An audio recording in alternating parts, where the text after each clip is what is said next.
evening. Thank you for joining us. First tonight, we've seen a deadly 48 hours across the capital region with 2 deadly shootings tied to domestic violence. In Baker, a double shooting left one woman dead, her boyfriend, the alleged shooter, in critical condition. In Central, deputies say 54-year-old Paul Vernado shot and killed Alanna Singleton before killing himself at a home near Orlean Avenue. Tonight, News 2's David Hamilton is hearing from victims advocates about what can be done to keep victims of abuse safe. Sylvia, advocates urge victims to tell a loved one, friend, or anyone about abuse they face, and they have to have a plan on how to get out of a domestic relationship. On Sunday in Central, 54-year-old Alanna Singleton was killed by her boyfriend, Paul Vernado. We have seen some escalation in that type of situation, especially here lately, and it's just absolutely horrifying. On June 24th, deputies arrested Vernado for domestic abuse battery. Investigators say he threw Singleton down a flight of stairs during a fight, leaving her bleeding and severely bruised. A day later, Singleton filed a protective order ordering him not to go within 100 yards of her. Love doesn't hurt. Love doesn't hit. Love doesn't push. Love doesn't demand.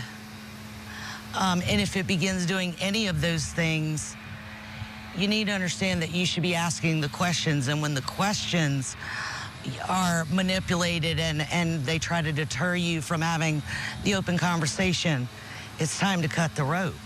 Patty Freeman, the executive director of Irish Domestic Violence Center, says she's seen more and more of these cases in other cities and parishes around the capital area. In Baker, police say a deadly shooting left a woman dead and a man in critical condition that stemmed from domestic violence.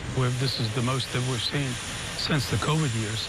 I believe during the COVID year 2019 or 2020, we had 32 domestic violence-related homicides, and I believe that 8 of those 32 were murder-suicides, and this year we're at 3 and possibly 4 murder-suicides. District Attorney Hilla Moore says in Vernado and Singleton case, she asked to dismiss the charges against him. Despite the allegations that were made against her and the injuries that she had for particular reasons, and again, that is typical of what we see over and over again.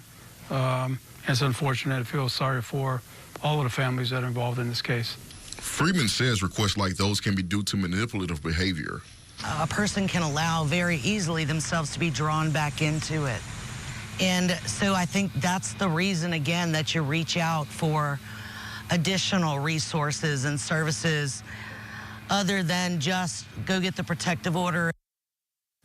And again, Freeman urges people to tell their family, friends, or whoever about abuse and to reach out to domestic abuse services to come up with a plan to avoid these tragedies. Sylvia. David Hamilton, thank you.